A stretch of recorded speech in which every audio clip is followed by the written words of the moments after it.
Friends, Romans, countrymen, lend me your ear. You're listening to Oh Brother, When Art Thou? And now here's your host, Neil White. Hello and welcome to Oh Brother, When Art Thou? I'm Neil White, joined as always by my brother David White, and we're back. David, we took Labor Day weekend off. It was a nice long weekend, but missed doing the pod, so it feels good to be back. Very good to be back, Neil. So, for those who don't know, the idea behind this podcast is that every week I ask my brother a simple question. Oh brother, when art thou? And that takes us to all sorts of weird and different places in history, places throughout time. So, David, maybe without further ado, let's get to that question. Oh brother, when art thou? Neil, it's August 28th, 1457, and a French army under command of Pierre De Brézé is sacking the town of Sandwich in Kent, England. And 1457, you say? A French army is sacking an English town. What war are we talking about? Well, that's a more complicated question to answer than you would usually expect of a battle. Yeah, usually if you have a battle, you have a war. Well, in this case, we've got two wars. There's the 100 Years' War, and there's also the War of the Roses. And it's not really clear which one of those two wars this battle belongs to. Maybe both. Okay, wait, I'm confused. There's two wars going on, but you would think the combatants in this battle would be pretty sure of which war they're fighting in. So let's take me back and explain the history of a little bit of these two wars so we can get a sense of where we are in history. All right. So the 100 Years' War begins roughly in 1337 or so. It's more of a historical term for a series of wars than one big war, so we can disagree on when it starts, but definitely well before the period we're talking about now. And it's caused by the claim by initially Edward III, King of England, to also be King of France. And the King of France doesn't like that. I can imagine. And that causes them to come into conflict, leading into a war, which then ends up going on for a very long time. So let's mostly fast forward a bit to, say, the 1440s and 50s, more the period we're talking about. Now, at the start of the war, the most famous period of the war, the English are winning. Their army is very good, and it's small, but it frequently gets into major battles with the French where they're very outnumbered and wins against all the odds, this plucky little army. And then they sack a bunch of French towns usually and take the money back to England, and it's heroic, and everybody in England is very happy with how the war is going at the beginning of the war. Okay, so that's good for England, I guess. Now, what about the War of the Roses? Well, before we get there, one of the causes of the Wars of the Roses is how this changes. As the 100 Years' War drags on, the British stop winning. Their army's advantages start going away as the French learn and get better as soldiers.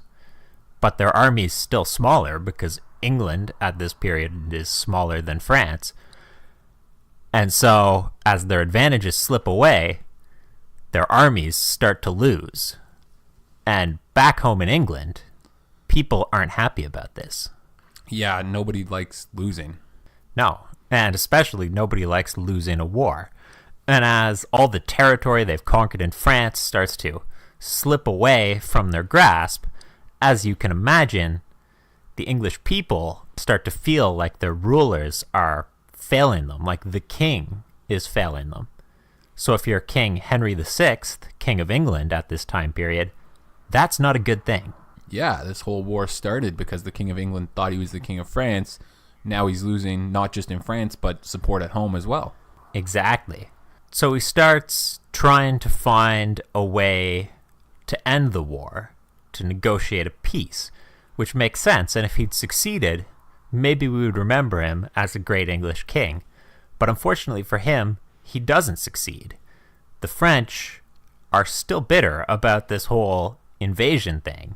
Can't really blame them there. No, you can't. You absolutely can't. But they take several truces that Henry VI offers, but they never agree to a peace. And every time they've strengthened after taking advantage of these truces, they strike again and seize more territory, and Henry's position at home slips even further away. This discontent in England starts to find its expression in one of Henry VI's cousins, Richard, the Duke of York, who, according to himself, has a claim to the throne of England through his mother that's better than Henry's is. Oh boy, these claims to the throne always get so complicated. So this starts another war that goes on concurrently with the 100 Years' War? Well, almost.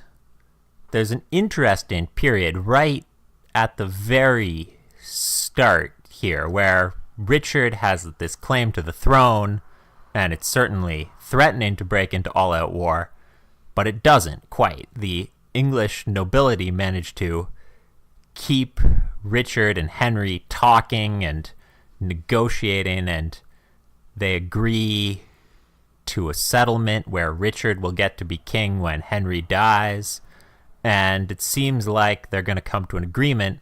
So even though there's some skirmishes, there's no all-out war. And at the same time, the 100 Years' War, there's not an official treaty signed yet, but the French seize all of modern-day France except for Calais back from the English. The French are no longer really pressing the 100 Years' War, so there's sort of this period, this delicate period where there's not exactly either war going on, but both wars are sort of skirmishing.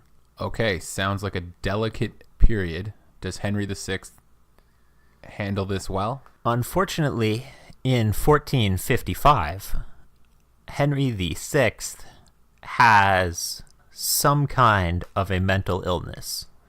The chronicles are unfortunately written in the medieval period in 1455 when there weren't a lot of psychologists around to diagnose this accurately. But apparently he had some form of breakdown and required a regent to run the country. That seems very clear from the sources that he had some kind of actual problem. Okay, so who becomes the regent? Well, initially, the woman chosen as the regent is his wife, Queen Margaret of Anjou, which is traditionally how the British handle regency if there's a queen available to reign. But she's unpopular because she's French. Henry married her as part of one of his efforts to end the 100 Years' War. And right now, with the 100 Years' War having been essentially lost, there's a lot of Englishmen who are not happy with the idea of a French woman running England. So Richard, Duke of York, makes his play. He wants to be regent now, and a majority in Parliament supports him, and briefly, he even does become regent.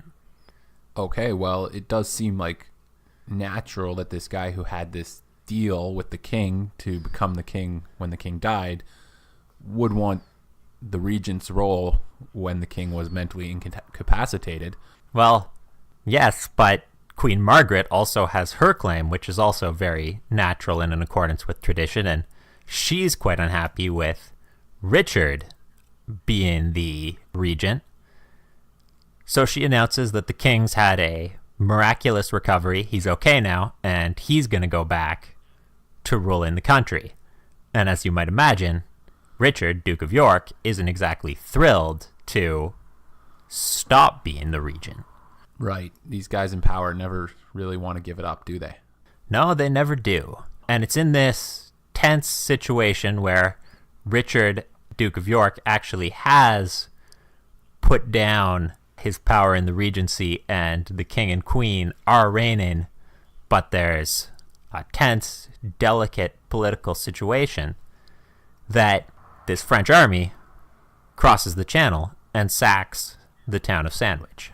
Well, it does seem like a good time if you're going to invade. So maybe that's a point in favor of Pierre de Brézé. It's a great time because, as it happens, the admiral in charge of the English Navy protecting the English Channel is a guy called Richard Neville, Earl of Warwick. And he's a big supporter of his fellow Richard, Duke of York. Well, David, I guess they say dicks stick together. So he's a big supporter of the Duke of York, and the Queen can't get rid of him because he's from a powerful English noble family, and they would be unhappy if he were just fired.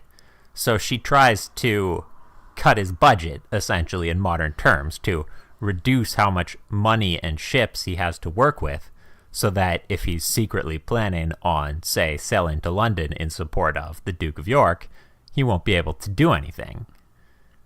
But of course, this sudden reduction of the English Navy in the Channel is super tempting to the French, who are still not quite over the whole 100 Years' War.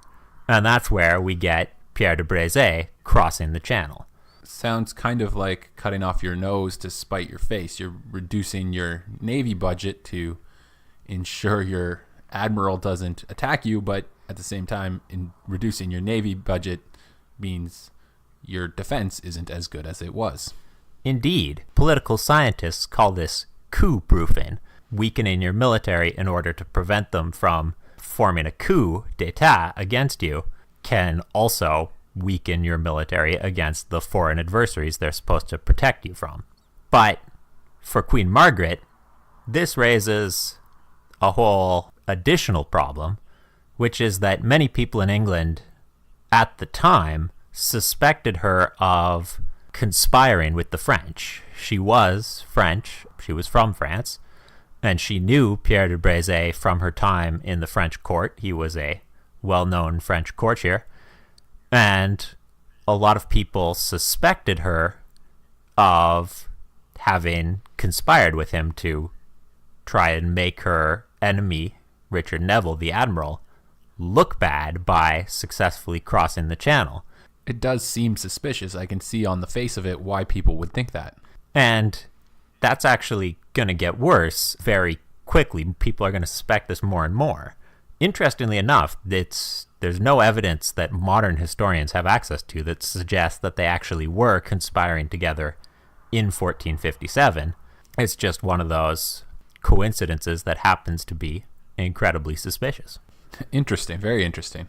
But to explain what happens next, I have to go back a little bit and mention something that I sort of skipped over while I was discussing the 100 Years' War. Which is? In 1440, when the 100 Years' War was still going strong, the French were already split between two fractions, the Burgundians and the Armagnac, which is a civil war I am mostly going to continue to skip over.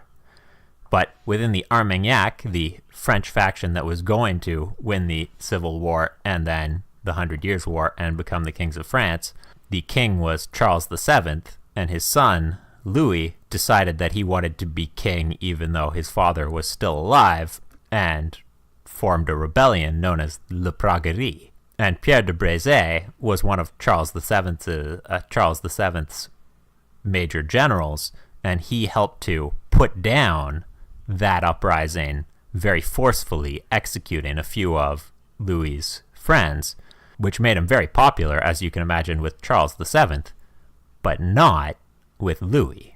And as it so happens, in 1461, just a few years after this raid on Sandwich, Charles dies, and Louis succeeds to the throne.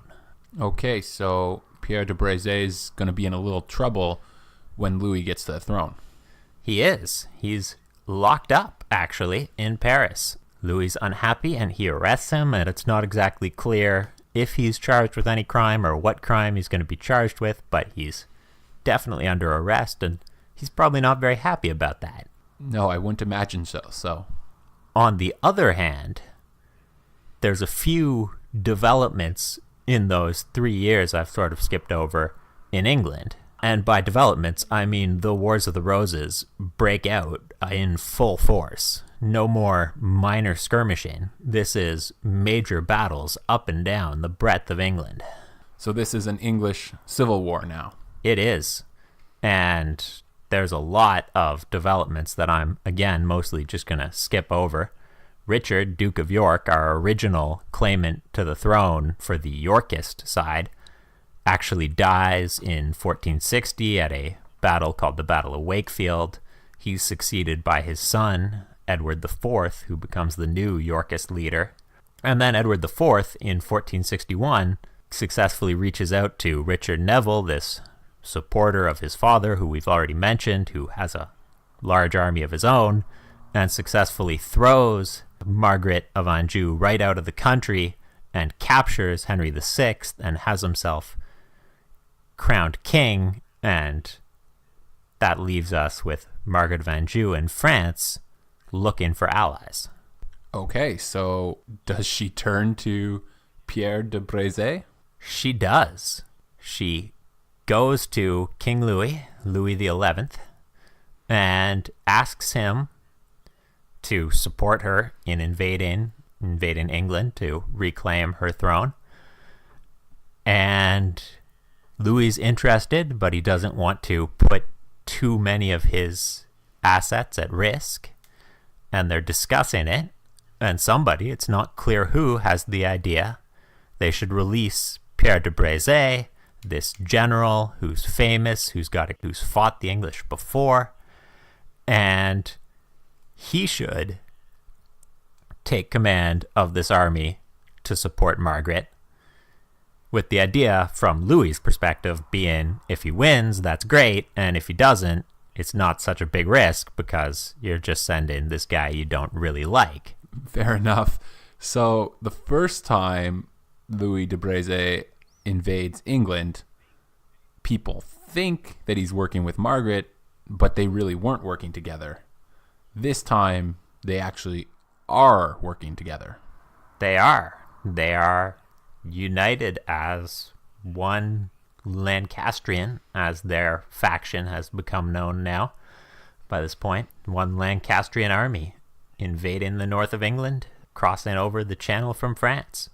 Wow, this is some complicated political plays going on here all around these two wars, multiple claimants to thrones of both countries. Very, very complicated. So how do these two invasions go, David? Well, at least initially things don't go terribly. They land in Yorkshire in the north of England. They start seizing castles to have a base to work from. They seize Bamberg Castle and Alnwick Castle and Dunstanburgh Castle, all of which are famous large castles in the north of England. And then the Yorkist army arrives, and it is larger than they had expected, and they have to call up the Lancastrian lords from the south to show up to support them. That's very critical. But before those lords can reach them in their base in the north of England, the Yorkists cut them off at the Battle of Hexham and defeat them comprehensively. And suddenly, Pierre de Brézé and Queen Margaret are fleeing England once again with this large Yorkist army coming up to capture them. So they take ship, but instead of heading for France, they decide to head for Scotland. And why Scotland? Well, Scotland is a traditional ally of France, and more importantly, a traditional enemy of England. And Queen Margaret has already tried to raise troops in France, and she got some and this general, but clearly not as many as she was hoping for if she can't use them to beat the Yorkists. So it's time to try another country to see if she can pick up an army that is going to conquer England for her. Well, you got to admire her persistence. she's got persistence, and the politics are becoming even more complicated because instead of two countries with two ongoing civil wars, we're bringing in a third country. Do they have a civil war as well? Well, Scotland doesn't have any major civil wars going on at the time, but you'll be happy to learn that Edward IV, when he finds out that Queen Margaret is going to try and recruit them, makes an effort to send some agents to the Highlands of Scotland to see if anybody's willing to rebel, so that then he could use that as political influence to convince the Scots not to support her. But he's unsuccessful. Just in case it wasn't complicated enough already. Just in case, yes. But just to add some adventure and thrills into this political intrigue, as they're sailing for Scotland, their ship sinks. That's not good. Definitely not good. Pierre de Brézé and Queen Margaret are rescued by local fishermen and taken to Edinburgh and go to the Scots court and start making their effort to raise the Scottish army, but the French army and the English supporters that they'd had with them are lost because there's a shipwreck and lots of people die or are scattered and certainly aren't ready to be troops immediately. But luckily, the Scottish hate the English enough that they're happy to sign up and invade even without the support of a French army. So, in 1463, the Scots invade England with Pierre de Brézé and Queen Margaret. Doesn't go very far. For everyone keeping score at home, that's England has attacked England, France has attacked England, and now Scotland has attacked England. Indeed. But the Scots don't really succeed. It all sort of ends, and you might be thinking now that this whole thing is coming to an end. The Civil War is gonna just end entirely. It does seem like they've kind of run out of countries to ask for armies. It does, and they mostly have, and Queen Margaret and Pierre de Brézé have to retreat back to France at this point. And then, in 1465, when they arrive back in France, Pierre is immediately recruited by Louis, King of France, because the Burgundian Armagnac civil war that I was skipping over before has sort of restarted. The Burgundians aren't claiming to be kings of France anymore, but they've created this organization they call the League of Public Weal, which is supposed to be fighting for the rights of the nobility against what they call a tyrannical king.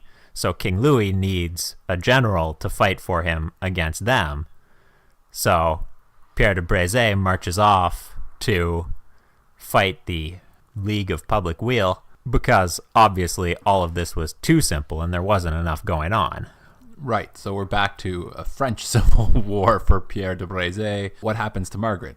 Well, Margaret continues looking for a chance to get back to England and reconquer her throne, and it doesn't look like she's going to succeed until Edward IV, by now King Edward IV of England, the Yorkist king, decides that he doesn't want to marry the guy or the girl who Richard Neville, who we've already mentioned, the Earl of Warwick, wants him to marry for political reasons, and instead he wants to marry this girl that he loves and also whose family he wants to use as a counterbalance to Warwick's power, because Warwick has been setting himself up as the power behind the throne. Marrying for love. It's such a nice thought in theory, but in this time it didn't happen very much. Right, David? No, and there's a reason for that. Warwick is very angry, so he goes to France, recruits Queen Margaret, and even though they've previously hated each other for decades, they organize themselves into a new force to invade England to restart the Civil War, which they do, leading to the Wars of the Roses getting even more complicated. But by this point, Pierre de Brézé died in 1465, leading the French forces at the Battle of Montlhéry. And the Wars of the Roses are going to continue on all the way into 1483, and I honestly don't think I want to cover all the twists and turns that they're going to go through. So maybe let's just wrap them up by telling you the guy who eventually wins. Okay, somebody has to eventually win. Who is it, David? It's Henry Tudor, who up until the late 1470s was so unimportant I haven't even mentioned him. He was a Welsh nobleman, not even a particularly powerful one, dubious claim to the throne, surprisingly good at political maneuvering, and 1483, he will invade England from France, throw out Richard III, who was Edward IV's heir, and become the King of England, the first of the Tudor dynasty, which will actually rule England, at least for a while, like a normal dynasty. Wow, a twist ending. Twist ending. All right, Dave, there's a lot of political intrigue. There's a lot of twists and turns, people hating each other and then working together and seeming to work together but not really working together and then ending up working together.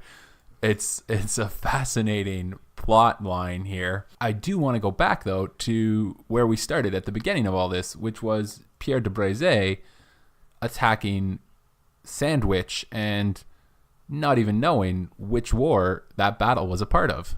That was the question that started us off. So to get a final answer is kind of tricky.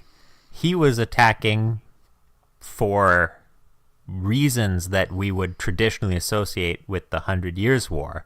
He wanted to sack an English town because they'd spent so much time sacking parts of France, but he got his opportunity to attack for reasons that we would definitely tie into the Wars of the Roses. The English navy is weakened because of the political maneuvering tied to the civil war between the Yorkists and the Lancastrians. So maybe it's best to just decide that the battle was a portion of both wars. Okay, it's a bit of a messy conclusion, but that's how it is sometimes with history, I guess, right, David? Absolutely. And always remember, you could argue that it was a part of neither war and just a crazy one-off expedition by a French general with more ambition than sense. Plenty of those throughout history. Well, thanks for telling us this wild story, David. It's been quite the trip. Always glad to do it, Neil. All right, for our game this week, and we always play a game, I think we're going to do our first repeat game here, David. A couple weeks ago, we played a game that I loved, which was called Who Fought It? And the idea was that I told you the names of some generals from a battle, and you had to guess what battle it was. And I had a ton of fun doing this game, so I thought, let's do it again. You up for it? I'm up for it. All right, our first battle, I'm going to tell you the names of the generals and the leaders involved in this battle. You try to guess what battle it is. And just by coincidence, I did not pick any battles from either the War of the Roses or the 100 Years' War, so you can eliminate those two wars, and we know that Pierre de Brézé won't be one of the generals involved in this. Convenient. All right, first battle. On one side, we had Artapanus. On his side as well, we had Hydarnes II. On the other side, we had Demophilus. Any guesses here, David? We've had three now. We've had three. The names sound Greek to me. I'm wondering possibly a period like the Peloponnesian Wars, but I can't think of a specific battle with commanders that we've named so far. All right, back on the side with Artapanus and Hydarnes II, we had Mardonius. Mardonius, all right. All right, this one should be the giveaway. On Demophilus's side, King Leonidas I. Ah. Does that give it away? Perhaps the Battle of Thermopylae? You're right, it is the Battle of Thermopylae. Of course, everyone will be familiar with that battle from the popular movie, which was based on a graphic novel, 300. And that is a good movie, so I'd recommend checking it out. It's maybe not historically accurate. Thank you for acknowledging that. Yeah, there's a little bit of magic involved there, but the actual battle did happen, and it was the Battle of Thermopylae, or the 300 battle, as people probably are familiar with it. All right, David, that one was a bit tricky with some of those ancient names. Let's jump forward a bit in history here, and I got another battle for you. This one has a ton of commanders and leaders involved. 1, 2, 3, 4, 5, 6, 7, 8, 9 on one side. 1, 2, 3, 4, 5, 6, 7, 8 on the other side. So 17 commanders and leaders here. I'm not sure how long it might take you to get this one. You ready? All right, this might take a while. On one side, we had Victor Pavich, Gustavus Jani, Constantisu, Dumitrisu, Garibaldi. So those guys are all on one side. On the other side, Chukov, Vatutin, KK Rokovsky, All right. Nikita Khrushchev. Oh, you've got a guess. So we're definitely in World War II on the Russian front. And given the mention of Khrushchev, I'm thinking the Battle of Kursk. Oh, it's not the Battle of Kursk. You are correct on the war and the front. Keep in mind, we have 17 leaders and commanders involved in this one, so it was a rather long battle. On the opposite side from Khrushchev, with some of those guys I already mentioned, we had W.F. von Richthofen, Erich von Manstein. Back on the Russian side, we had Andrei Yeryomenko, A.M. Valesky. Any guesses? Oh, man, I am having trouble narrowing this one down. All right, I'll tell you who the surrendering commander was, who actually surrendered and conceded defeat in this battle. It was Friedrich Paulus. Von Paulus of Stalingrad. Yes, you're right. That is the Battle of Stalingrad. Another one that I believe was made into a pretty good movie. Again, maybe not 100% historically accurate, but slightly more so than 300. All right, David, we got one more battle for you here. This one does not have nearly as many commanders and leaders, just 4. And I'm going to give you all of the leaders on one side first and then the other side. So on one side, we had George Karl Wichura, Karl von Fassbender, and Ludwig von Falkenhausen. Von Falkenhausen. And on the other side, we had just one commander, Julian Byng. Julian Byng. Perhaps the Battle of Vimy Ridge?